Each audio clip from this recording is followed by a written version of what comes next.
Okay, so State of Play, Under the Skin of the Modern Game is the brand new book from author Michael Calvin. Michael's been on the show with us before, speaking about the likes of Living on the Volcano and No Hunger in Paradise, just two of the titles you'll know Michael from. And he joins us again this morning. Michael, good morning to you. Morning, Eoin. How are you? Not too bad. First of all, congratulations on the book. It's a brilliant read. And I guess, is it fair to say that the best summation of the book is a collection of human stories that tell the wider stories of a number of very, very important issues? I suppose so, yeah. I suppose it's everything you wanted to know about modern football, but were afraid to ask in many ways. I've purposely shone a light into some pretty deep crevasses, but hopefully I've exposed the workings of some very good people in very trying circumstances. And you're right, what I've tried to do here is humanise the issues which confront modern football and articulate them through the eyes and the experiences of those people who are dealing with those issues. So it's very, very broad, looking at all the major issues from concussion, mental health, the intolerance of modern society, which is then reflected in modern football, racism, homophobia, and just the big picture about, where is this game going? We may as well start with one of those important issues that you mentioned there, which is concussion. And it is quite striking that it is the very first chapter in the book. You get straight into it. There's no messing about here. It's called Martyr, the first chapter. And in it, you speak to Dawn Astle, who's the daughter of Jeff, who died by CTE. And there's some amazing detail in this because Dawn herself has a police background, I think, and she talks about historical evidence of CTE in football, a 1958 article you mentioned about punch-drunk footballers, and then the death of Charlie Roberts in 1939 after a brain operation. And I think the common misconception is that we're only starting to discover now the dangers of heading the ball in football, which is true, but that doesn't mean that heading the ball has only been a problem in football in the modern era. Yeah, there is real historical context. I think it was a sort of a double-edged occasion for me with Dawn.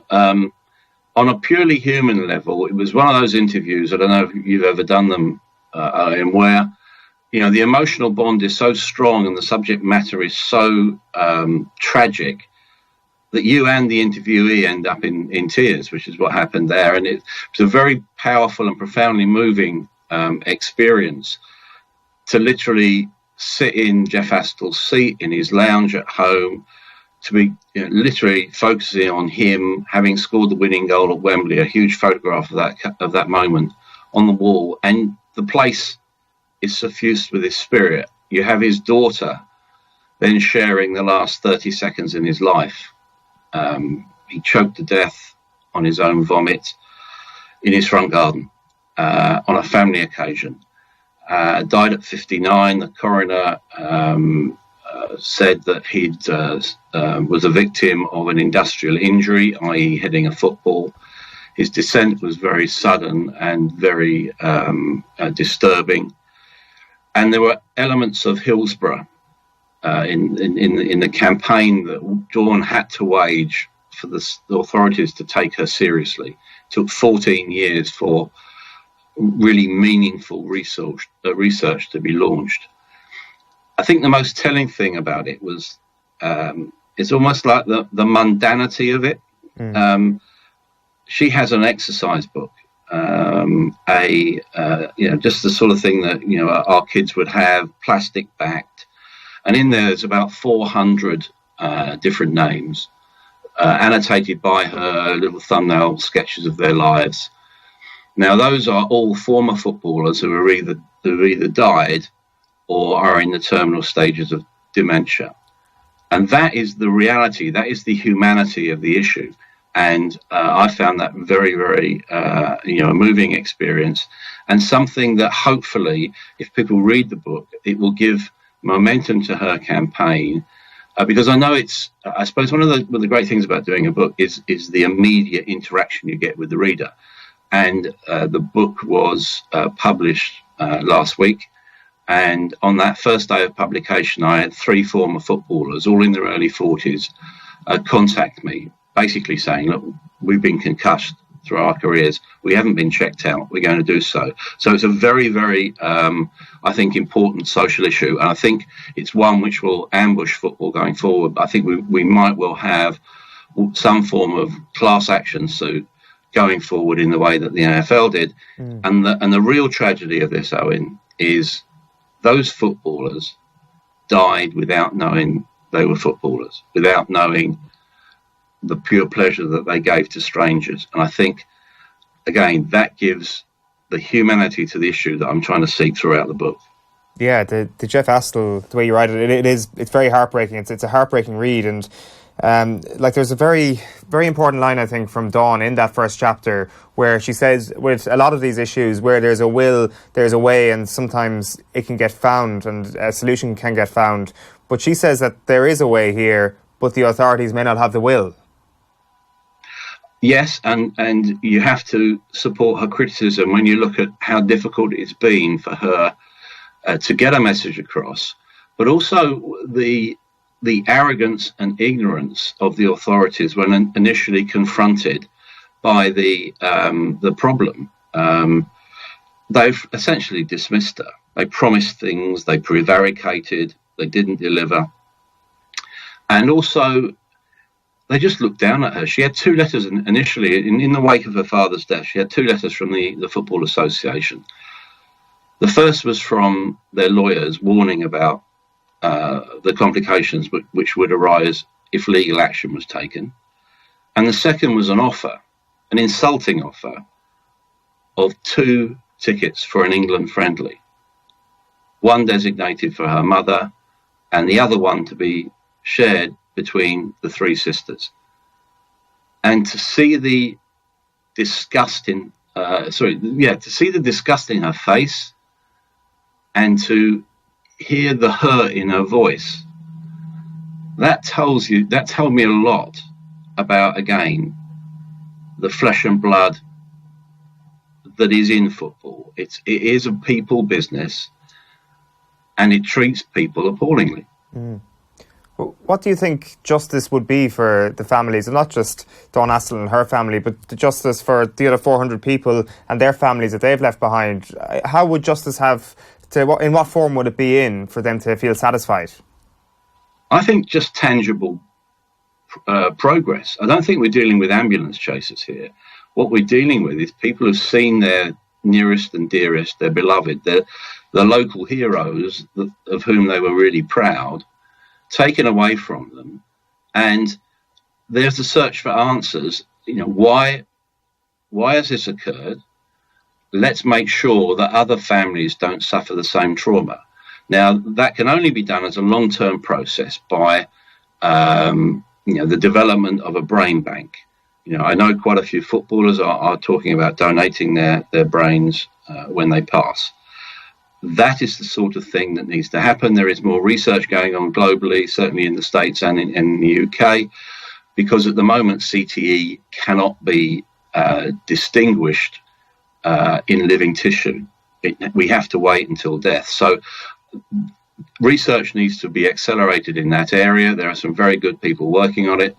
Dr. Willie Stewart, who actually did the post-mortem of Jeff Astle's brain, he discovered there that he, in his estimation, Jeff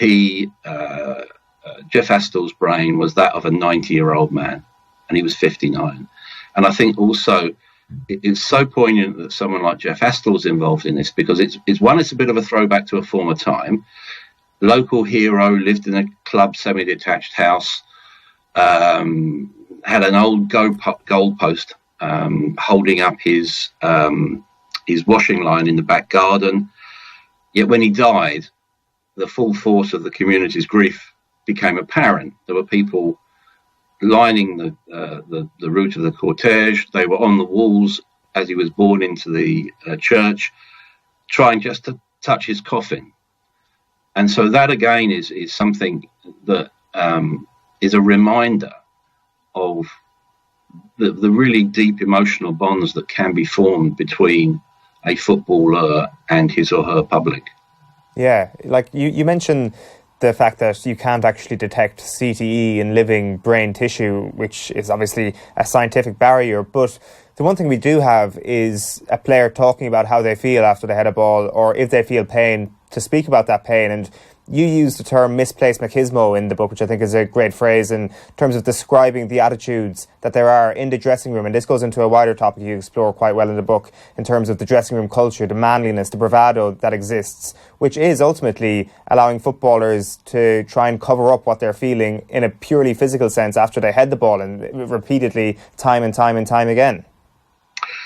Yes, as you say, it's not just about the physical sensation of heading the ball. It's the culture around the admittance of perceived weakness.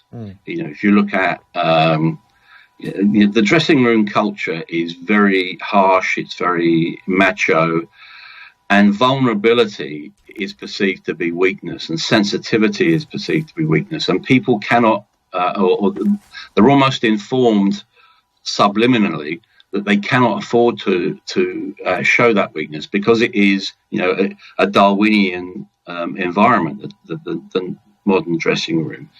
And then that leads to the point, which I think in the book we look at someone like Drew Broughton, who is a journeyman former footballer, 22 clubs, who's now working with young players. And to quote him, he sits across the desk from young players in tears on a regular basis. And we look at the modern footballer with a degree of awe, and he's covered in this sort of celebrity stardust. But let's try and strip that away. And what you see, and there's a very good example that Drew gives, no names, no petrol, because of obviously professional clinical confidentialities. But he works with an England under-21 international. If you look at him and you judge him by his social media profile, he's living the dream. He's got the bling, he's got the street smarts, but actually, and he's got the money, but actually, this is a boy, and he is still a boy in a man's world, who cries himself to sleep each night. He watches constant YouTube videos of Ronaldinho on the loop to see if he can get better.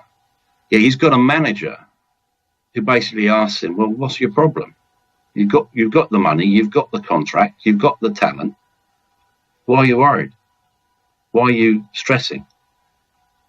And that old school approach then leads on to one of the other issues in the book, which is this whole idea of modern management. That to me is probably exemplified by Gareth Southgate in terms of being empathetic and emotionally intelligent.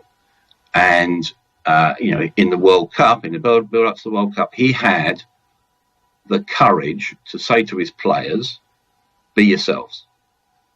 And we had them, so for instance, someone like Danny Rose coming out, talking eloquently, passionately about things that he's experienced, racism, gun crime. Now, I've been around the England team a long time, too long to be perfectly honest, and it's usually a day pass to Camp Paranoia. But I tell you one thing, that would not have happened in the past, and I think that's really important. And if we have to look at the other side of the ledger, I'll give you one name, Jose Mourinho. In terms of instilling this sort of old school sense of bravado in the dressing room, the sense of bravado that can sometimes lead in evidence in chapter 2 in your book of an England under-21 player crying themselves to sleep because the manager, for example, looks at his social media profile, looks at his flashy car and says, well, everything's fine in your life, I can say whatever I like to you. Yeah, that's true. That player doesn't play for Jose Mourinho, but I was using Mourinho to make the point that here is someone who exemplifies the old school, command and control, do as I say, and the imposition of authority from above without sensitivity. So we have the example very recently with Anthony Martial, where he is fined because he makes the entirely human, rational decision to stay with his partner following childbirth. Now, what message does that send out to his teammates in that dressing room? That when you've got, and a lot of them are fathers, when you've got that lack of sensitivity, it has to have an effect in terms of the respect that you have for the person who's your boss, essentially. And I think also, if you look at where we're going globally in management terms, I tend to think that you look at North America and you see some trends which might come over this side of the Atlantic in the next sort of 5 to 10 years. So if you look at AJ Hinch, who's the manager of the reigning World Series baseball champions, the Houston Astros, here's a guy who's got a degree in psychology from Stanford. Yeah. You have players in the NFL who are measuring their brain waves. So the human condition is becoming an essential part of modern sport and inevitably modern football. Yeah, you mentioned the brainwaves there. I think Kirk Cousins is one of the examples you used, the level of detail. Yeah. I didn't know that. It's absolutely incredible, the level of detail he particularly goes to. And I presume that was previously with Washington and now with the Minnesota Vikings. It's an NFL-wide thing, and it's only a matter of time, as we've seen, with plenty of other elements of sport before Trip feeds into the Premier League and into British football. So we can expect that quite soon. Just to go back very briefly to Drew Broughton, who you mentioned there, he says a lot of things here. Like, you interview Dele Alli, you interview Arsene Wenger, you interview Steven Gerrard. There's so many huge names in this, but Broughton has so many things to say that are so interesting and hit home to me. Just to read out a couple of passages here. One of them is, if you look at the best players in the world, that's how they stand in the tunnel. Ibrahimovic, Messi, those kind of characters. They're not frightened of anything. Study the Champions League tunnels, the elite of the elite. They are shaking hands and hugging and completely comfortable. That's why they're the best of the best. Everybody else is trying to find something. And what he means by that is everybody else is roaring at each other in the dressing room. Everybody else is trying to hype themselves up to reach an emotional pitch that is appropriate for what is a huge game. Whereas the best of the best are actually zen. And there seems to be not only an old school way of thinking, but a misconception that being zen and being chill, as he puts it, as all the great meditators do, is to relax a little bit more. And ultimately that isn't translating to a number of managers, it seems. And as you've illustrated, the drip feed effect of that can be quite detrimental. Yeah, it can. The dressing room atmosphere, though, is so infectious. I understand how people are carried away by the momentum. I did a previous book called Family, where I was embedded in Millwall for a year, which is uniquely educational experience. I was in the dressing room all the time, on the bench, coaches' meetings, the full 9 yards. And what I found intriguing about that was I was accepted very quickly. They sussed me out for the first couple of training sessions. The senior pros were working out what I was up to, and immediately I just became Mike the writer, who just happened to be in the dressing room all the time, and I was dragged into the pre-match rituals. I had a great Irish goalkeeper there, David Ford, and Fordy at that stage was a very, very loud boy, very loud, and he. In the pre-match huddle, I'm dragged in, and it's the high fives and the hugs, and he came up to me and said, "Big man," something along the lines of, "Big man, wish me luck." So I said, "Have a good one." And as it happens, they went out. He played well. They won 1-0, and at every other game that we were at, I had to say the same thing to him because of the superstitions of it. And being behind at 40 in that very narrow tunnel at Millwall was an experience, I can tell you, because he's at the back, and I always used to go out after the first 11 before the subs, and he would be booming. And so I get the attraction of it, because you see there's this fantastic sort of little mine that goes on in the tunnel, where the opposing team come out, and they know they cannot afford to make eye contact with the opposing team. And you've got 40 at the back booming away. And there's always one player who makes that mistake of looking at him. And that's it. They're done then. They're absolutely done. So, they're 1-0 up before they get out of the tunnel. Yeah. So, all that stuff is really entrancing. I thought if you look at what Drew has done, as I say, he's not the big name. And that, I think, is one of the reasons why I wanted to give him such prominence, because I think he's doing very interesting, very important work. But here's someone who's been through that circle of football life. He made his debut, first team debut for Norwich, scored against Wolves at 17.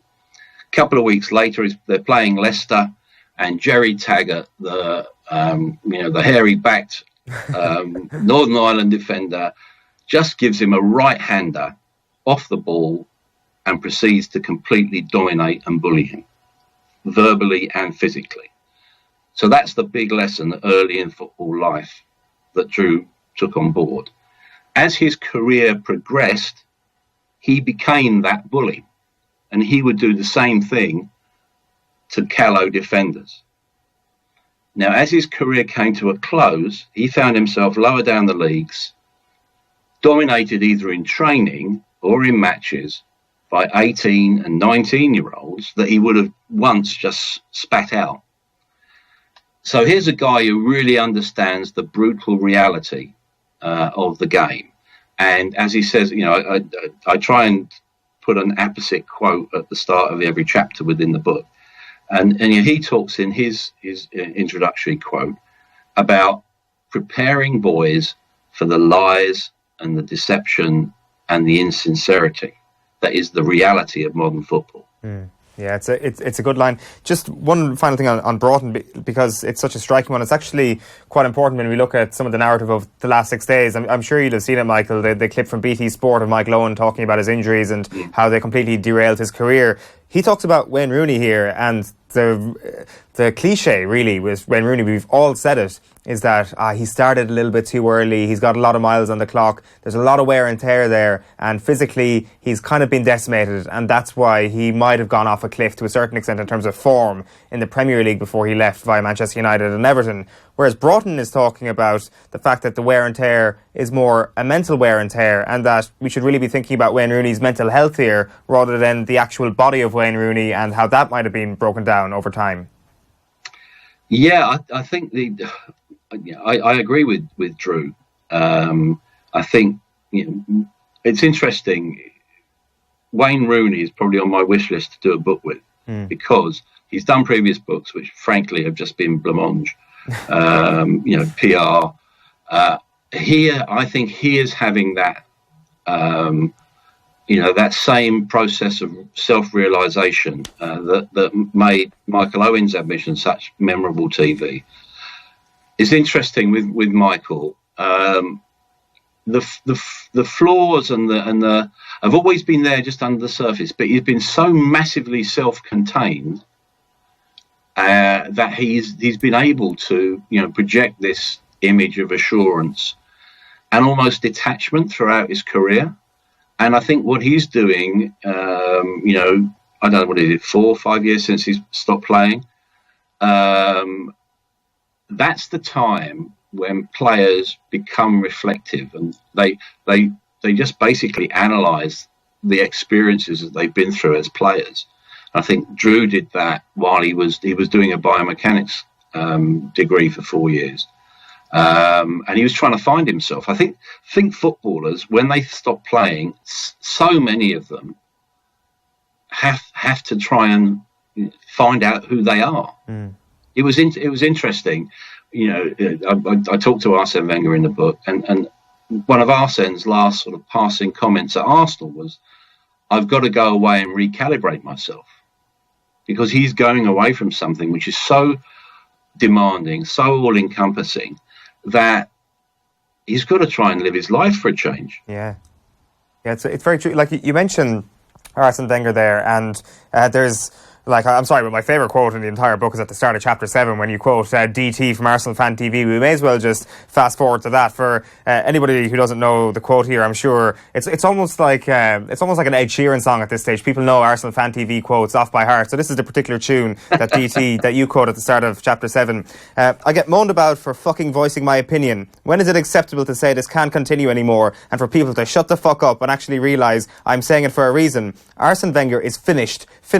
What the fuck? I don't know how to speak. I don't need to speak 8 languages, rather, and I don't have to have been a manager before to see we are a fucking shambles. And, it's pretty tough stuff for Mr. DT there. I'm not sure if Arsene Wenger himself actually saw that. But 2 pages later, there's a fantastic quote from Sean Dyche, and just the first simple sentence of that quote is, "There's a thirst for blame," which is so true when it comes to the modern landscape of support and the tribalism that exists, particularly at top-tier football in Britain.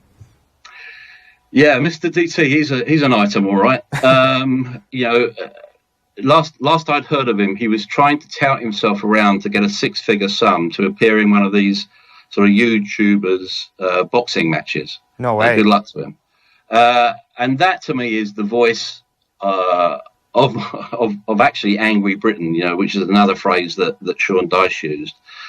Complete disrespect for well, actually, it's worse than disrespect. It's just contempt for someone's professional reputation.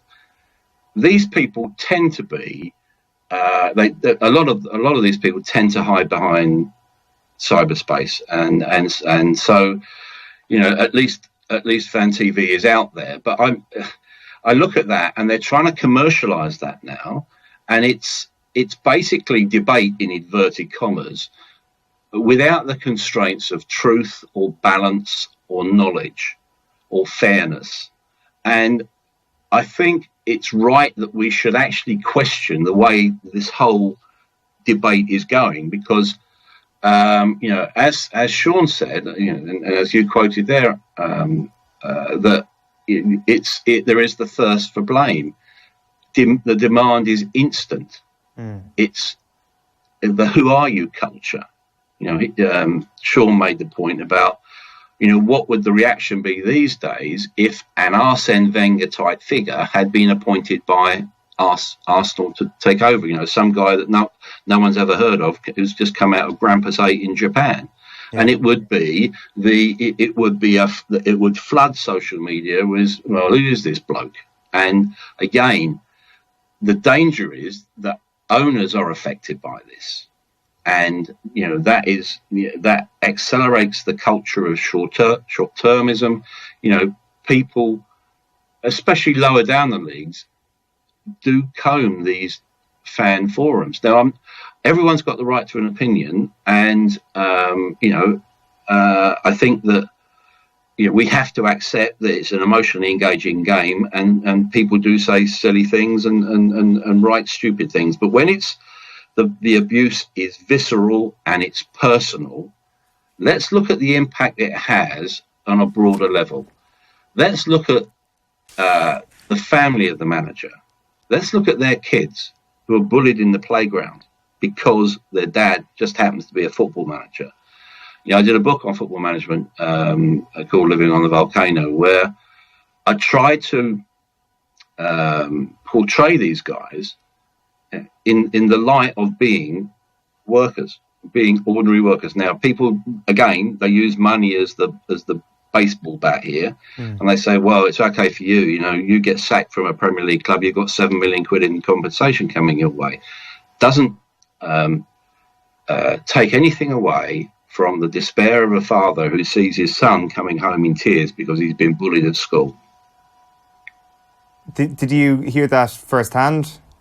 Yeah, I've heard it. Yeah, from several, from several managers. It's tough. It's tough because, especially in cities or smaller cities, smaller, almost like one club in communities, if you like, where everything is magnified by the proximity of the football club. And I've heard the book on my last book was No Hunger in Paradise, which looked at the whole issue of kids in football and trying to make it. And what struck me there was just the cruelty, the casual cruelty of the playing ground. You'll have kids who go away to join a top academy for whatever reason. They are jettisoned at 13, go back to their communities and their schools and their former friends, and they're derided as failures, as teenagers, by their peers. And so it's it can be football can bring out the worst in so many people.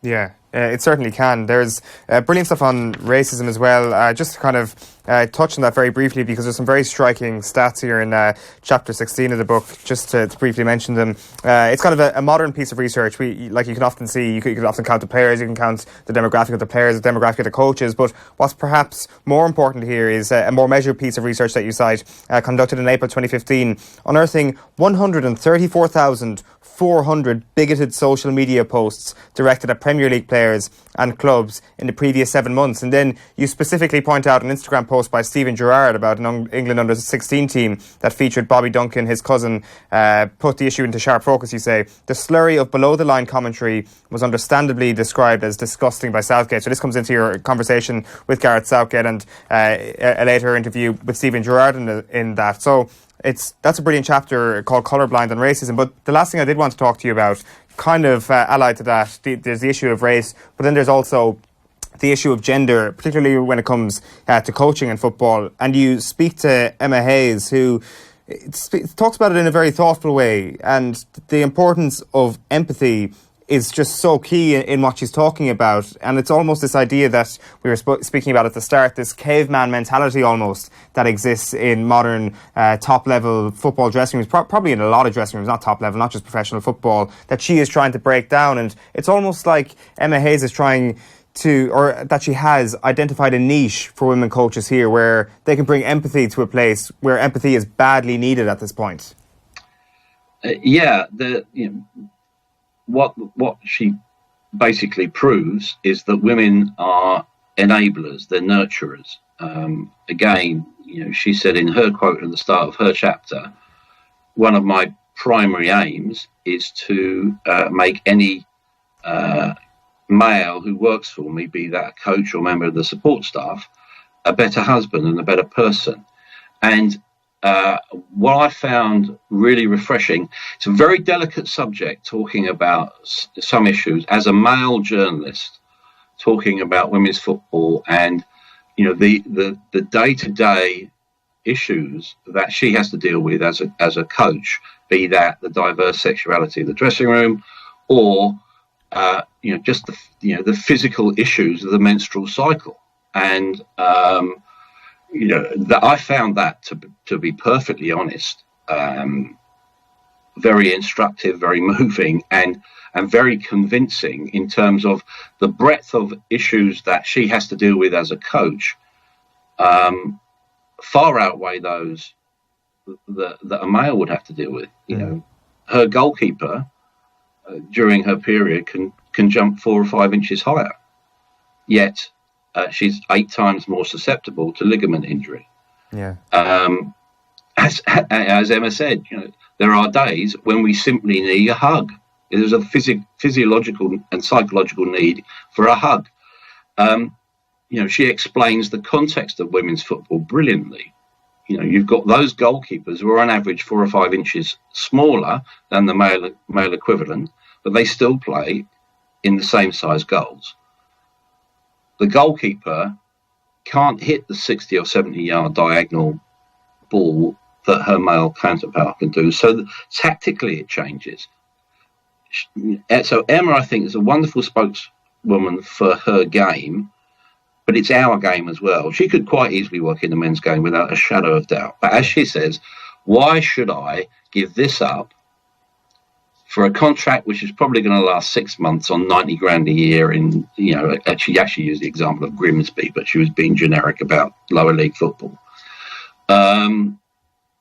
Someone like her has that natural empathy that the male game needs, which is so why I say in the book that football needs a woman's love. It needs a woman's touch. And, if that exposes me to the caveman, so be it. But I left that conversation with her with immense respect for what she does. I watched her sessions. Funny enough, the session that I watched, David Luiz and Eden Hazard were watching as well. She's a very, very good coach, very measured in what she does, and she's very driven. And when you consider that the backcloth to all this was a pregnancy, with twins, bad morning sickness. She used to literally be on her knees in the dressing room, retching into a bucket before going out to do training. Tragically, she lost one of the twins in her third trimester. Happily, she gave birth on May the 17th this year to Harry, who's a lovely bouncing baby boy, and she is now a new mum. And combining that with being a football manager for a team which won the double last season and has as its overriding aim this season winning the Champions League. So that is one heck of an individual. Yeah, definitely. And you do get, when I was reading the chapter, the first person she reminded me of was Becky Hammon of the San Antonio Spurs, who you actually do go on to cite within the chapter. And like, just on a final point on that chapter then, like you mentioned the commercialism of coaching now, which is such a good point to kind of talk about, because ultimately former professional footballers, if you're a man or a woman, you're going to have more money if you're a man than if you're a woman, because women obviously in football get paid far, far less than men. And because doing your coaching badges is so bloody expensive now, it automatically becomes an exclusive club for the rich. And who are the rich ex-footballers? Well, they're men, not women. So ultimately, the whole setup is completely fixed against women getting into coaching. Yeah, she tells a lovely story about being on a coaching course, because she says, I'm always the only woman on the course. And she's got a pro license. And she was watching a session put on by a former, recently retired former Premier League player. And she said, frankly, he was fucking awful. And he went back to the group after doing his session, and it was high fives and well done, lad, and all that stuff. And he sheepishly came over afterwards and said, what do you think, Em? And she said, well, do you want feedback? Yeah, I want feedback. Well, you could have done this better. I don't think your attitude was right there. And she said it was very instructive that he took all that, and it was that he felt capable of dropping a bravado in her presence. So I think, again, her presence almost moderated his behaviour, and I think that's a really good thing, a very important insight, I thought. Yeah. Overall, like the book is kind of almost tipping us off, or allows us to form our own opinion about in what direction football might go in a number of issues. I take it you're a Watford fan, Michael. Well, there's a story behind that. I was a childhood Watford fan up into adulthood. Actually, being with Millwall coincided with me being completely alienated by the way that club was run. Okay. So I actually almost switched. It was like the cardinal sin. I actually switched allegiance. I now look, for instance, for Millwall's result before I look for Watford's. I suppose that's the best way of putting it.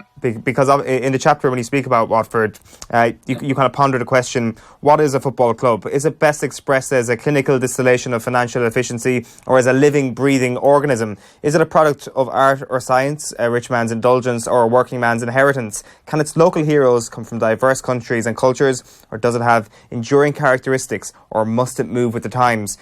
After publishing this book, after all the research and all the people you've spoken to, Michael, what's your personal answer to that question? A bit of everything, multiple questions, I should say. Yeah. Too often our football clubs, they're almost now morphing from rich man's indulgences to a rich man's opportunities to become even richer. And there is, especially at the highest level, you have Stan Kroenke essentially taking over Arsenal 100%, lock, stock and barrel. You have the Manchester City, that whole marketing campaign for an emirate underpinned by the soft political power of the UAE. And you then have something like Manchester United, where, we've seen this week even, on Monday, the share price rose by 2%. That club is now worth £4.25 billion. In that context, a 3-0 home defeat by Tottenham was loose change. Who cares? I think the money that is being made now will get even more what I call desiccated capitalists coming into football, because they see the opportunity to make huge long-term profits. So in the way that if Abramovich sold Chelsea, which I know they're denying, but there have been constant rumours over the last 6 months that he was looking to get out. He sells Chelsea for £2.5 billion. He makes over £1 billion on his 10-year investment. They're the sort of numbers that will attract the wrong people to football. And I think ultimately we're getting to the stage where I think, to quote Fleetwood Mac, they can go their own way. The top six. I think there will be some pan-global league of some sort or competition of some sort instituted maybe in 5 to 10 years. I spent some time at Barcelona for the book with Pep Segura, who is essentially the most powerful man in the club apart from the president. As he said, look, what's the logic financially of us playing a Champions League game on a Wednesday or a Tuesday when actually everyone wants it on a Saturday? And Real Madrid are like-minded. It'll be more money for them by doing some form of weekend competition. I can see the biggest clubs, in a season maybe playing 10 matches at their traditional home and playing another 10 matches all around the world. So fine, let them go. I can see the Premier League being some sort of two-tier competition, but I also think there will be a small but significant move towards almost like reaffirmation of why we all got involved in the game and loved the game as kids. That sort of intimate connection you can have with a smaller team. In the book, I use Accrington Stanley as the example of that, where this is the smallest club in the Football League. It was promoted from League Two last season on the smallest budget, but it had an owner who was almost an accidental owner. They were going to go bankrupt, and they had a 15-man board who came to him and said, please take the club over. You're a local guy, to use his phrase, I've earned a few quid doing plastic boxes. But he saw that football club as the link between the sort of glue in that community of Accrington. Accrington's a small town, 35,000 people. Accrington Stanley get 2,000 or 3,000 through the gate max, but 10,000 people in that town are touched by the football club through community programs and, for autistic kids or long-term unemployed. And Andy Holt, wanted to maintain that link between a small football club and its community. He was rewarded the night they got promotion. Was almost karmic, really, where the striker who had Billy Key, who had pretty severe mental health issues, scored the goals that got them up. And at the end of that, it was about 5 minutes after the game, the place was going nuts. It was carnage. They were jumping around all over the place. And Andy Holt was sitting with his best friend at the back of the stand at Accrington Stanley, which is quite small and shallow, about maybe 8-10 seats deep. And a guy came through the crowd, and I paint a picture in the book of this guy's maybe early 40s, and he gets through the crowd to Andy where he's sitting and just says, look, Andy, thank you. And he just dissolves into tears. And he's then embarrassed by his own emotion, and he sort of melts away, into the crowd. And I thought that sums football up for you, doesn't it? The pure joy, the childish joy you can get from the game still, despite everything else. And I wouldn't want people to think this is a depressing or downbeat book. It addresses issues that need to be addressed, but I hope it shows signs of life that are still there and hopefully can be replenished as time goes on. Yeah, definitely. It's a book with plenty food for thought. You should get it on your list right now if you're interested in football, if you're interested in good literature in general. It's called State of Play, Under the Skin of the Modern Game. Michael, congratulations. It's brilliant, and thanks a million for being so generous with your time. That's a pleasure, mate. No problem.